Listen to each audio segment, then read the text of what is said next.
This next story is so unbelievable, we didn't think it could possibly be true. But after receiving thousands of records and declassified reports from the Army, it's confirmed that during the Cold War, the United States military conducted secret tests on unsuspecting people in the city of St. Louis.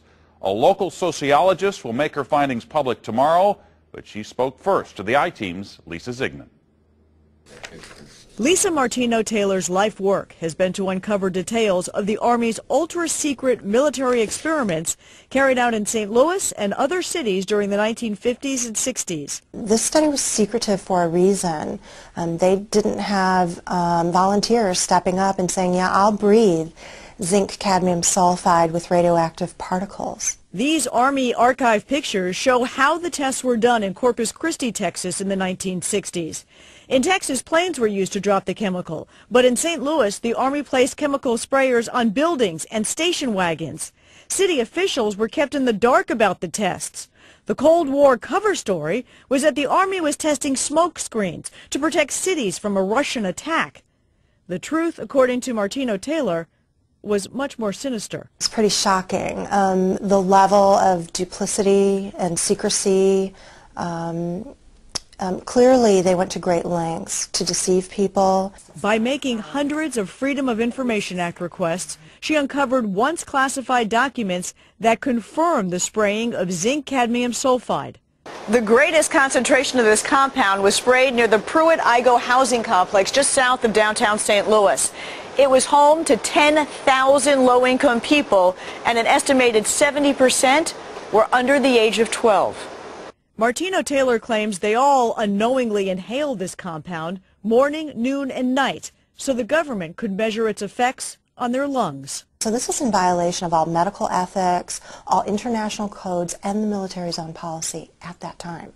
In 1994, then Congressman Richard Gephardt asked the Army to open its records and explain the St. Louis testing. We want to make very sure that nothing went on that would harm anyone and that all the facts are out on the table. Documents released in the 90s show the Army placed sprayers on this former Knights of Columbus building on Lindell and in Forest Park. The Army always insisted the chemical compound was safe. Martino Taylor believes documents prove otherwise. There's a lot of evidence that indicates that people in St. Louis, in the city, particularly in minority communities, were subjected to military tests that was connected to a larger radiological weapons development and testing project. For the first time, she links the St. Louis testing to a company called U.S. Radium, a company notorious for lawsuits involving radioactive contamination of its workers. United States Radium had this reputation where they had been found legally liable decades prior for producing a radioactive powdered paint that killed many young women who painted fluorescent watch dials. While the Army admits it added a fluorescent substance to the zinc cadmium compound, details of whether it was radioactive remain secret. Documents uncovered to date indicate the Army never conducted follow-up studies to see whether the compound caused long-term health issues. In 1972, after years of crime, poverty, and decline, the government destroyed the Pruitt-Igoe housing complex. Lisa Zigman, News Channel 5, I-Team.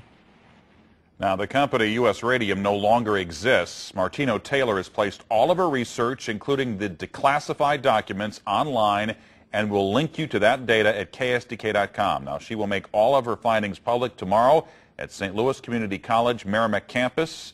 In the meantime, if you remember the spraying, the I-Team's Lisa Zigman would like to hear from you. You can email her at lzigman@ksdk.com.